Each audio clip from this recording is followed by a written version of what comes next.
এই ভিডিওটি দেখার আগে আপনাকে একটি প্রশ্ন করি। শেষ কবে কোনো নারী আপনার প্রশংসা শুনে সেই দৃষ্টিতে আপনাকে দেখেছিল যেন আপনি সত্যি তার আত্মাকে ছুঁয়ে গেছেন? মনে পড়ে? নাকি মনে পড়ে সেই মুহূর্ত যখন আপনি কিছু বলেছিলেন আর সে শুধু একটুকরো হাসি দিয়ে কথাটা এড়িয়ে গেল? সেই শূন্যতা, সেই নীরব অস্বস্তি? আজকের পর এই অনুভূতি আর ফিরে আসবে না, কারণ আজ আমি আপনাকে শেখাবো এমন একটি কৌশল যা অধিকাংশ পুরুষ সারা জীবনেও শিখতে পারে না: প্রশংসা করা। শুনতে সহজ, কিন্তু সত্য হল ৯৯% পুরুষ আসলে প্রশংসা করে না, আকুল আবেদন জানায়, তুমি খুব সুন্দর। এটি প্রশংসা নয়, এটি একটি মরিয়া মানুষের অসহায় উচ্চারণ। এবং নারীরা শুধু কথার শব্দ শোনে না, তারা অনুভব করে আপনার উদ্দেশ্য, আপনার শক্তি, আপনার আত্মবিশ্বাস। আর যখন সে অনুভব করে যে আপনি কিছু লাভের আশায় কথা বলছেন, তার দরজা সেখানেই বন্ধ হয়ে যায়। কিন্তু যখন প্রশংসা সঠিকভাবে আসে, সে নরম হয়ে যায়, তার ভেতরের দেয়াল ভেঙে পড়ে এবং সে আপনাকে সেই জায়গা দেয় যেটা সে সবার জন্য রাখে না।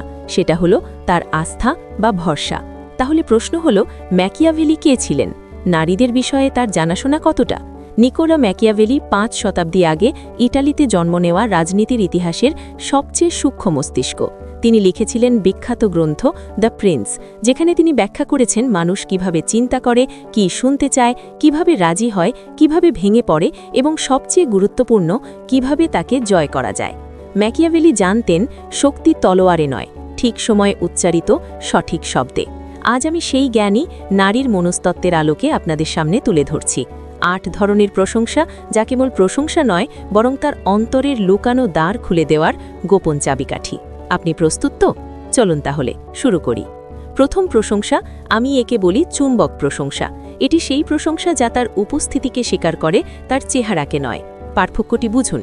বেশিরভাগ পুরুষ বলে তুমি খুব সুন্দর, সে হাসে, মাথা নাড়ে, তারপর ভুলে যায়, কারণ একথা সে অসংখ্যবার শুনেছে। কিন্তু যদি আপনি বলেন তোমার আশেপাশে এক অদ্ভুত শান্তি আছে, জানি না কেন, তোমার পাশে বসলে মনে হয় পৃথিবীটা একটু থেমে যায়, এটি ভিন্ন। এটি বলে যায় আপনি তার গভীরতা দেখার ক্ষমতা রাখেন। এটি তাকে জানায় আপনি কেবল তার সৌন্দর্য নয়, তার অন্তরের উপস্থিতি অনুভব করতে পারেন। এবং এটাই সেই জিনিস যা প্রতিটি নারী নিঃশব্দে কামনা করে, কেউ যেন তাকে সত্যিকারের দেখতে পারে।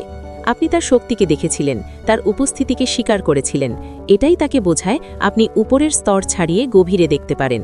আর এটাই সেই জিনিস যা প্রতিটি নারী নীরবে চায়, কেউ তাকে সত্যি সত্যি দেখুক। এবারে আসি দ্বিতীয় প্রশংসা, বিরোধাভাস প্রশংসা।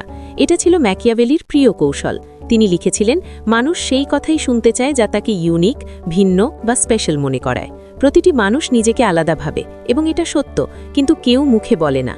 তাই যখন আপনি কোনো নারীকে বলেন তুমি এক অদ্ভুত মিশ্রণ, বাইরে থেকে এত শান্ত ও সংযত, কিন্তু কথা বললে তোমার চোখে অন্যরকম দুষ্টুমি দেখা যায়, অথবা তোমার হাসিটা এত নিষ্পাপ, কিন্তু চোখে যে গভীরতা আছে তা দেখে বোঝা যায় তুমি অনেক কিছু দেখেছ, এগুলো কি করে? এগুলো তাকে বোঝায় আপনি তার স্তরগুলো দেখছেন। নারীরা সেই স্তরগুলোর ভেতরেই বাঁচে। আর যেসব পুরুষ শুধু বাইরে দেখেই থেমে যায়, তারা কখনো ভেতরে ঢুকতে পারে না। যারা গভীরতা দেখে, তাদেরই ভেতরে প্রবেশ করতে দেওয়া হয়। তৃতীয় প্রশংসা, প্রভাব প্রশংসা। এটা অত্যন্ত শক্তিশালী। এখানে আপনি বলবেন না সে কেমন, আপনি বলবেন সে আপনার ওপর কী প্রভাব ফেলে। ভালো করে শুনুন। যখন আপনি বলেন তুমি খুব সুন্দর, তখন আপনি তাকে জাজ বা বিচার করছেন। কিন্তু যখন আপনি বলেন তুমি যখন হাসো আমার নিজের সমস্যাগুলো ছোট মনে হয়, অথবা তোমার সঙ্গে কথা বললেই নিজেকে যেন একটু ভালো মানুষ মনে হয়, এবার ক্ষমতার ভারসাম্য পাল্টে গেল। আপনি তাকে নিয়ন্ত্রণ করেননি, আপনি তাকে গুরুত্ব দিয়েছেন। এবং এটাই সেই অনুভূতি যা প্রতিটি মানুষ গভীরভাবে চায়, তার উপস্থিতি যেন কারো জীবনে সত্যিকারের প্রভাব ফেলে। যদি আপনি এখান পর্যন্ত এসে পড়েছেন, তাহলে আপনি সত্যিই সিরিয়াস। এখন আমি আপনাকে বলছি পরবর্তী 5টি প্রশংসা আরও গভীর, আরও শক্তিশালী, বিশেষ করে সপ্তম ও অষ্টমটি, যা আমি নিজে জীবনে মাত্র 2-3 বার ব্যবহার করেছি এবং প্রতিবারই সব কিছু বদলে গেছে। কিন্তু তার আগে আসি চতুর্থ প্রশংসা, স্মৃতি প্রশংসা। এটা সত্যিকারের গেম চেঞ্জার, কারণ এটা বোঝায় আপনি শোনেন, মনে রাখেন, খেয়াল করেন। আজকের সময়ে মনোযোগ দেওয়ার সবচেয়ে বড় উপহার। এটা কিভাবে কাজ করে? সে আপনাকে কোনো ছোট কথা বলল, তার পছন্দ, শৈশবের স্মৃতি, কোনো ভয়, এবং সপ্তাহ পর মাসের পর আপনি বললেন তুমি বলেছিলে না বৃষ্টিতে চা তোমার খুব ভালো লাগে, আজ বৃষ্টি পড়ছিল আর তাই প্রথমেই তোমাকে মনে পড়ল। ব্যাস, এতেই তার ভেতর থমকে যাওয়ার মতো এক মুহূর্ত তৈরি হবে। সে বুঝবে আপনি সে কথা মনে রেখেছেন, আর সেই মুহূর্তেই সে তোমার দিকে টান অনুভব করবে। কারণ এই দৌড়নো পৃথিবীতে কেউ কারো কথা মনে রাখে না, যে রাখে সে হৃদয়ে জায়গা পায়। এবারে আসি পঞ্চম প্রশংসা। এখান থেকেই গভীরতা শুরু, সংঘর্ষতুল্য প্রশংসা। এটাই সেই প্রশংসা যা একজন নারীর শক্তিকে স্বীকার করে, তবে সেই শক্তি নয় যা পৃথিবী দেখে, সেই শক্তি যা সে একান্তে গড়ে তুলেছে।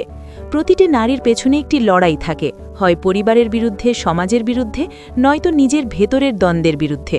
আর এই লড়াই সে বেশিরভাগ সময় একা লড়ে। যখন আপনি বলেন, আমি জানি তুমি অনেক কিছু একা সামলাও আর কখনো বলো না, কিন্তু আমি দেখতে পাই তুমি যতটা শক্তিশালী তার আন্দাজ সবাই করতে পারে না। এই প্রশংসার মধ্যে রয়েছে স্বীকৃতি, সম্মান আর সবচেয়ে জরুরি, দেখে ফেলার অনুভূতি। আর যখন কোনো নারী অনুভব করেন যে আপনি তার না বলা কষ্টটুকু বুঝে ফেলেছেন, তখন তার কঠোর প্রহর ভেঙে যায়। এবার শেষ প্রশংসা, অন্তর প্রশংসা। আমি একে বলি আত্মার প্রশংসা। এটি সবচেয়ে শক্তিশালী, একে হালকাভাবে নেবেন না। এই প্রশংসায় আপনি এমন কিছু বলেন যা হয়তো সে কখনো নিজেকে বলেনি, কিন্তু নিঃশব্দে শুনতে চেয়েছে সারা জীবন। এটি চাই পর্যবেক্ষণ, ধৈর্য। আপনাকে তাকে বুঝতে হবে, তার কথার আড়ালে লুকানো ইঙ্গিত, তার নীরবতার ভেতর থাকা উত্তর। তারপর একদিন এক শান্ত মুহূর্তে আপনি বলেন, জানো তোমার সবচেয়ে বিশেষ দিকটা কি? তুমি কথা না বলেও বুঝে যাও, তুমি দেখতে পাও কেউ ঠিক নেই, আর আপনি নীরবে তার জন্য জায়গা করে দেন। কেউ হয়তো ধন্যবাদ দেয় না, কিন্তু আমি দেখি আপনার এই সংবেদনশীলতা একেবারে উপহার। আপনি সত্যি অনন্য এবং ইউনিক। এই কথাগুলো যদি সঠিক সময়ে সঠিকভাবে বেরিয়ে আসে, সে কাঁদবে না, কিন্তু তার চোখ বদলে যাবে। সেই মুহূর্তে আপনি তার কাছে অন্যরকম হয়ে উঠবেন, সবার থেকে আলাদা। যদি এই ভিডিও আপনাকে কিছু শেখায়, তাহলে সেই বন্ধুকে শেয়ার করুন যার এই জ্ঞান এখন দরকার। আর চ্যানেলটি সাবস্ক্রাইব করুন, কারণ এমন আরও ভিডিও আসছে যা আপনাকে শেখাবে সেই সব জিনিস যা কেউ শেখায় না। চলুন, পরের ভিডিওতে আবার দেখা হবে।